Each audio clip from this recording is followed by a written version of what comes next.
Hello and welcome to Let's Talk. My name is Woodrow Thompson and we have a very exciting show for you today. I have a very special guest with me today. Some of you may have seen him and heard him because he's a singer, he's a pastor, he's what we call the Chief Levite. He's the pastor of Kingsway Community Life Center. And he's a singer, pastor, administrator. You go by so many titles. I have none other than Pastor Richard Brown with me in studio. Welcome. It's good to be here. Let's Talk. It's good to have you with us today. You know, you're someone I've always admired. I've known you from afar. Just watching you, you're a great singer, you're a great preacher. And I've always watched you from afar, admired you from afar, until I got to sit down with you and have a meal and talk together. Right. Then I came to know you and to understand your heart. And it's such a privilege to have you here and to be able to talk with you. One of the things that I would like to start off with is I know that there's a lot of things that goes into making us who we are, especially as a pastor, especially as a singer, especially as an artist. And so I'd like to hear your journey as to the making of Richard Brown. Wow, the making of Richard Brown. Yeah, tell me about your journey. Richard Brown, born and raised in Birmingham, England. Wow. To parents who were ministers in the Church of God. And so from an early age... So they were Church of God? Yeah, they were Church of God. Okay, good. And I was born into that. I think I may have literally been born in the church. All I knew was church. Right. All day Sunday, all week long. And at a very early age was thrown up on the stage to start singing. Wow. And so I started singing from the age of 4. Wow. Mm-hmm. Did you feel that call? How did that start? Because if you throw me on stage to sing, that would be crazy. It came natural to me. Oh wow.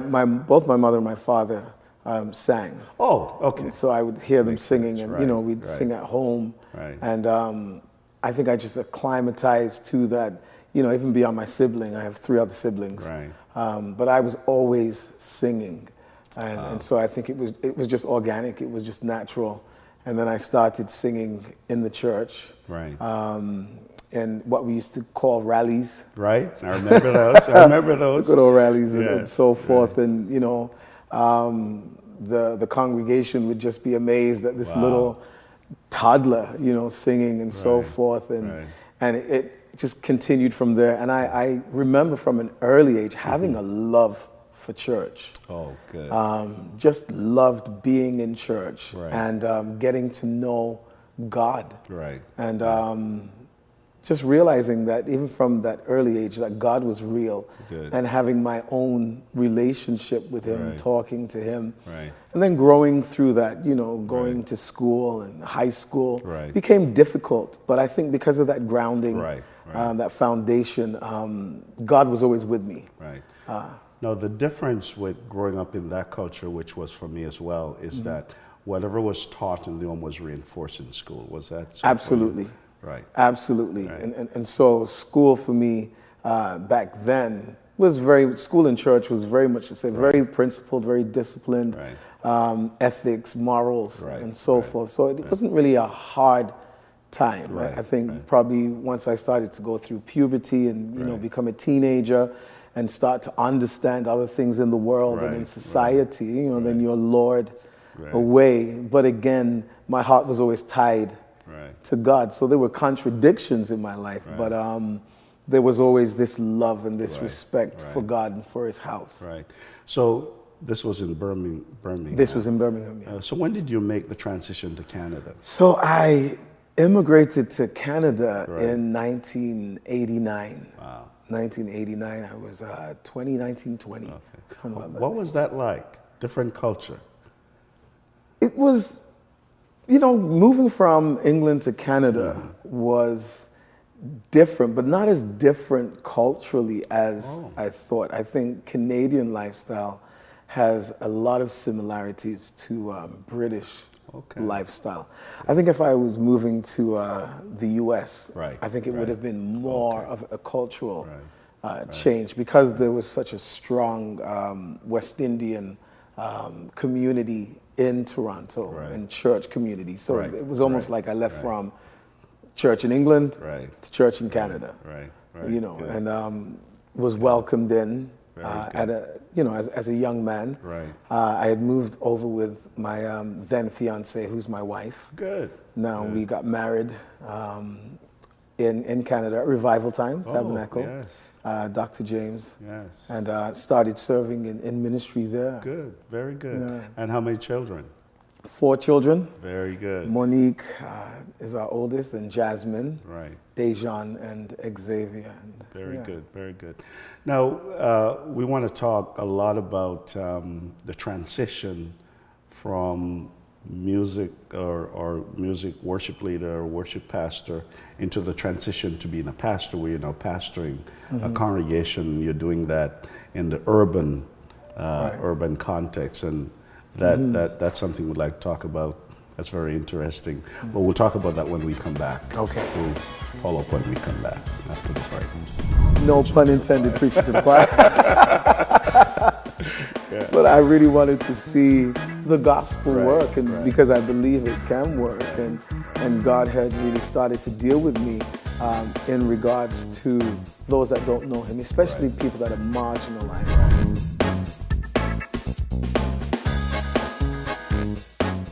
TV programs, convocations, conventions, graduations, YouTube commercials. Pinewood Films is a locally owned production company based in Toronto, and we're here to help you capture your event on video. It could be a Saturday or Sunday morning church service, a banquet, a business function, birthday party, even that special wedding day. Absolutely no project is too small or too large. We record and edit all of our footage professionally with high-quality HD and 4K cameras that can be used for TV broadcasting or just home viewing. The choice is all up to you. So, what are you waiting for? Call us right now at 647-933-8068, and there's no obligation. Let's talk about your ideas for your next event or project. The number is on the screen. We're waiting for your call. Welcome back to Let's Talk, and I'm glad that you can join us for this segment of Let's Talk. We have a very special guest with us, Pastor Richard Brown. He's the senior pastor of Kingsway Community Life Center. He's also a worship leader. He's dubbed the Chief Levite, and so welcome back. It's good to have you. It's good to be here. Just before we went to the break, we wanted to talk a little bit about the fact that you're now a senior pastor, but as you just shared with us, you started out, you know, doing worship and leading worship, and was more worship pastor. What was that transition like, and what's the tension you feel between the worship pastor and the senior pastor of a congregation? I think the transition for me was organic. I often, you know, tell people God set me up. Wow. Like we had discussed, growing up in the church, you know, I really felt that my whole focus, my whole purpose was to sing. I loved singing. Didn't realize that I also loved people. And so from an early age in the school yard, I was almost known as the school counselor. You know, I mean, there was no term to it, but young kids were drawn to me. And so I was that person that if a new student had started the school or moved into the area, I'd be the one to reach out to them. You know, I'd be the one that would defend them from the bully. I was very outspoken and had a strong sense of justice and injustice, which I didn't realize were some of the qualities of a pastor. And so becoming an adult and, you know, just really growing in God and growing in my assignment as a worship leader, finding that after leading worship on a Sunday or whenever, people would come and talk to me, and they'd start to talk to me about their issues.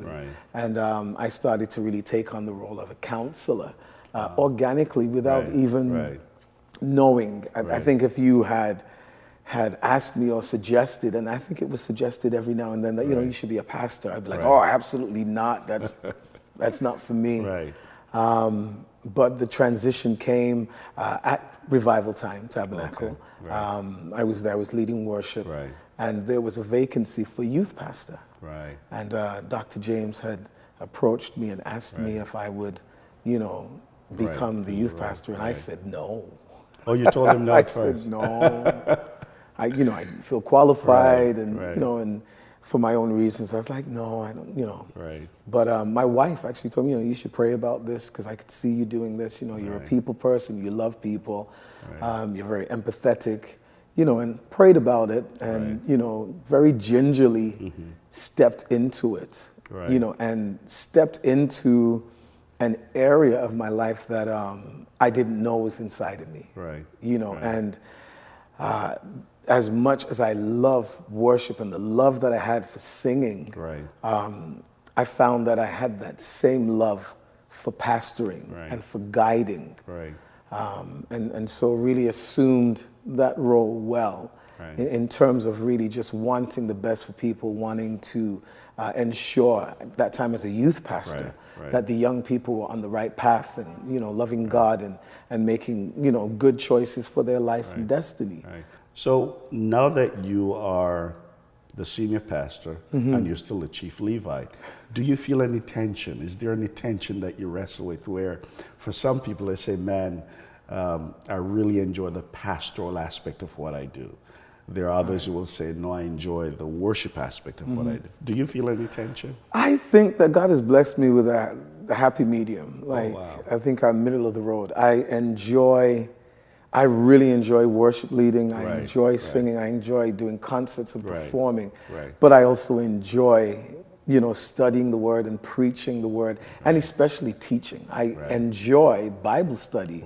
Actually, I would say more than I enjoy preaching. I like to expound upon the word, and I balance it out. I kind of cheat. When I have to preach, I'll sing first.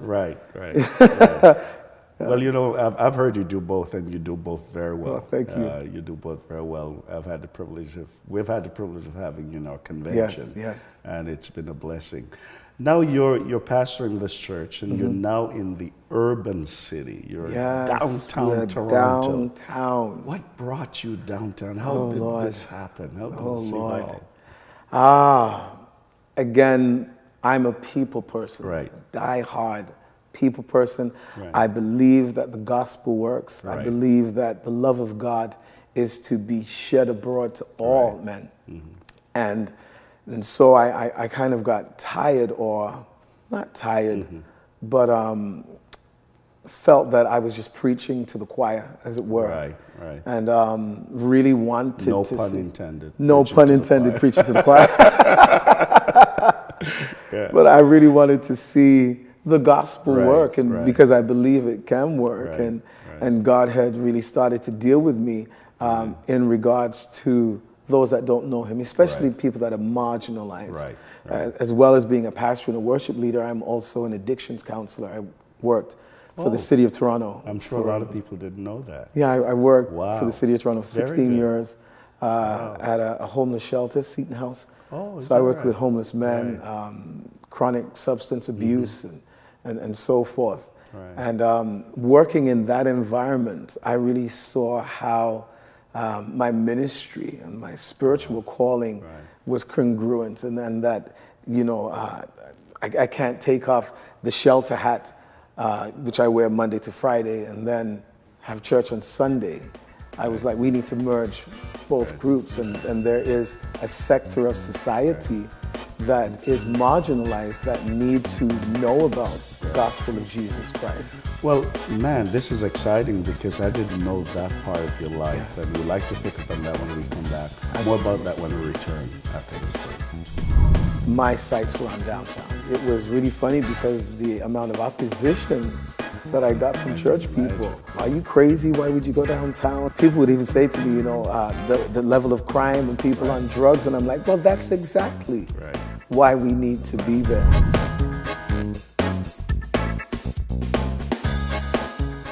Your wedding day will be one of the most important days in your life, and we want to make sure that you never forget it. Hello, and welcome to Runway Weddings. At Runway Weddings, creating is our passion, and we would love to capture your unique day so you can look back years from now and enjoy it all over again. We are proud of our team of photographers and cinematographers, all of whom have the expertise to create high-energy still and motion pictures that tell a story from beginning to end, based on the love story that has been created by the two of you. With our superior collection of cinematic 4K cameras, movie quality sound, and visual equipment, we are ready to capture your wedding day from every angle to create an artistic blend of photographic, cinematic, and documentary style film that reflects the intimacy of your special day. For more information or to obtain a quote for your big day, call right now 647-933-8068 or go to the website www.runwayweddings.ca and we will schedule a free consultation. We take the time to get to know you so that we can create an experience of photography and cinematography that you will never forget. Call us now.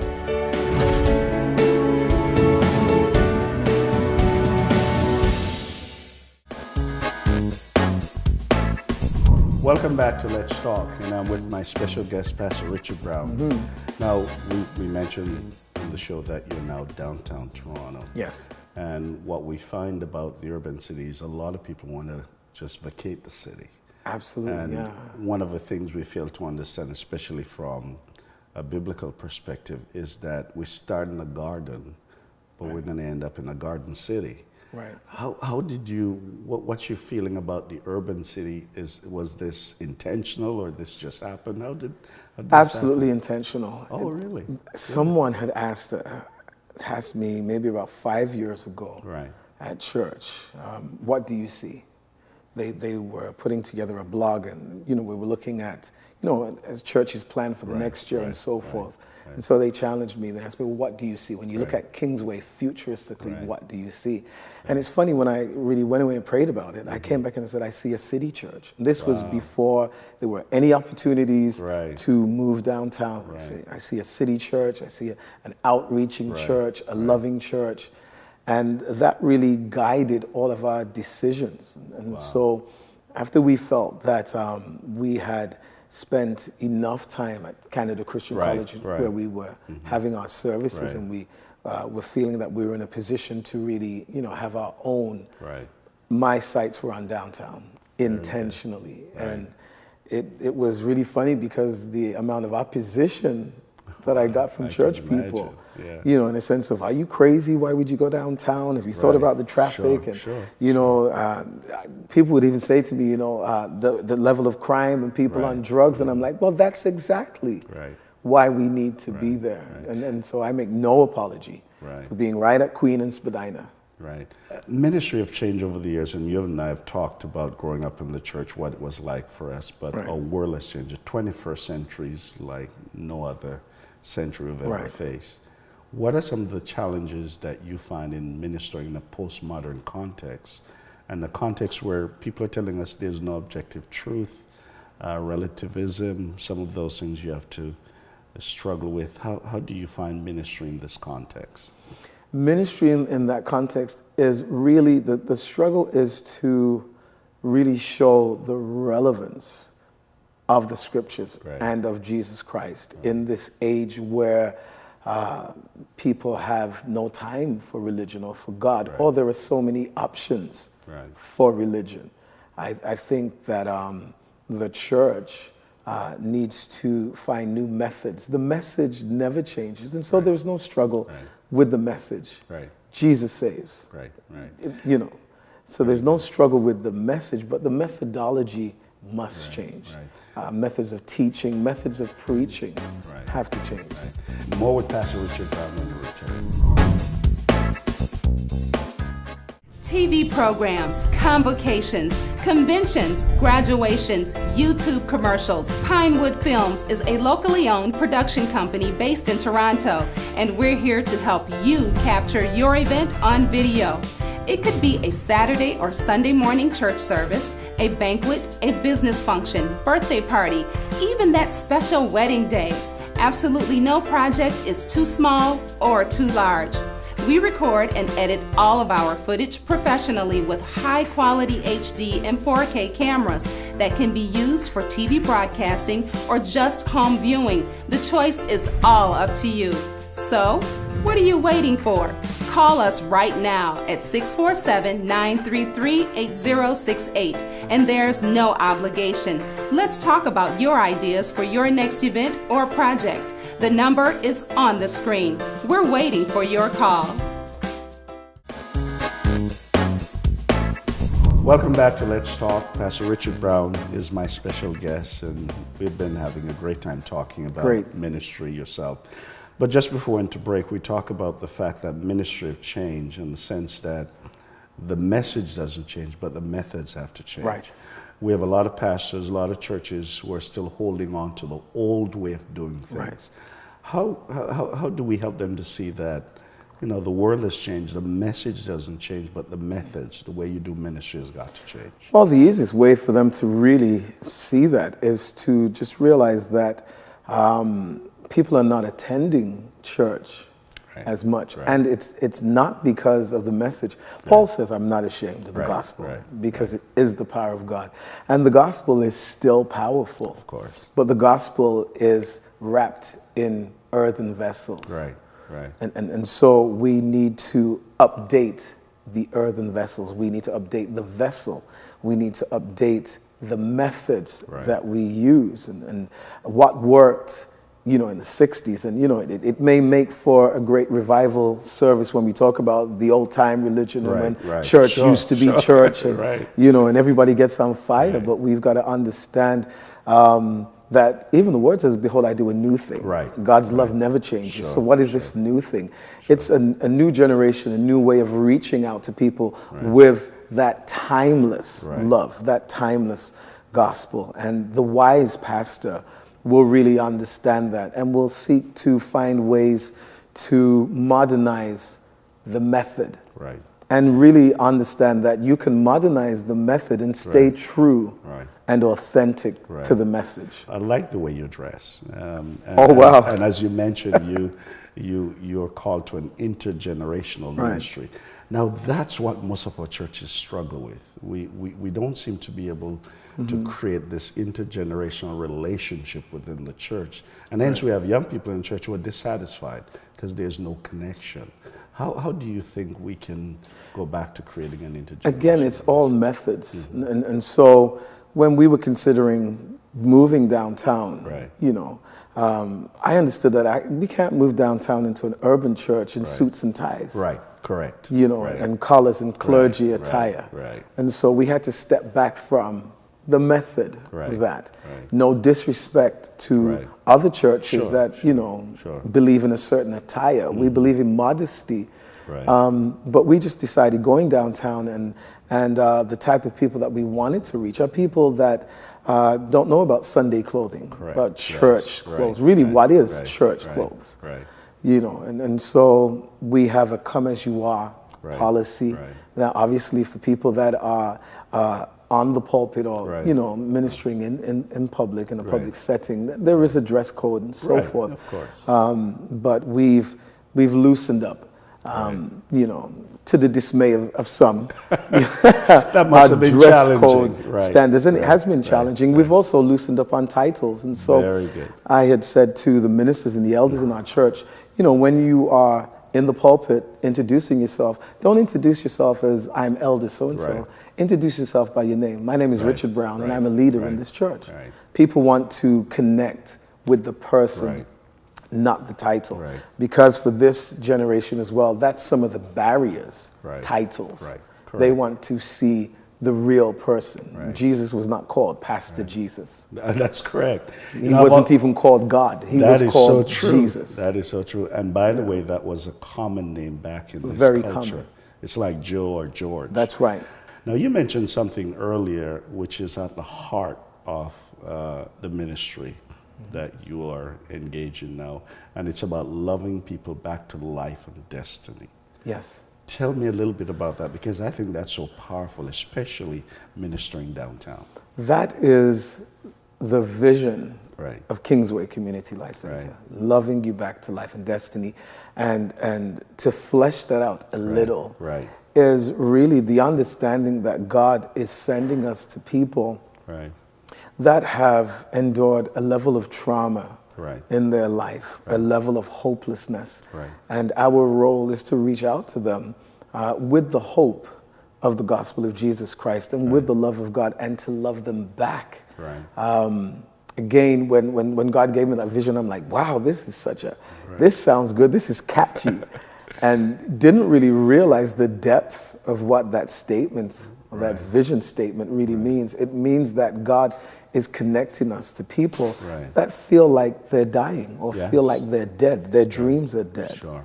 Their hope is dead. Right. And our role, our assignment in their life is to love them back to life. Right. And not just to life, but also to destiny. Right. That there is something that they can go after. And so that is our mission. Now, just before we close out this show, there's a lot of people watching us, maybe even just flipping the channel and somehow stop to listen to us. What would you say to someone who feel like, man, life is just hopeless, there's no hope for me, I feel so broken, I don't think there's any hope for me? What would you say to that person? I would say to that person, in the words of God to Jeremiah, he says that I know. God says that he knows. He's not uncertain, but he's absolutely sure about the plans, the hopes, the dreams that he has for you. And his plans are to give you a hope and a future and an expected end. And really, when God spoke those words, it was to a nation that was in tribulation, that was in bondage. And this bondage was not going to end anytime soon. And so we may have to endure certain things in life, but there is a hope. There is a plan that things won't always be like this. And so I would say to anybody that's watching to go after the thoughts of God.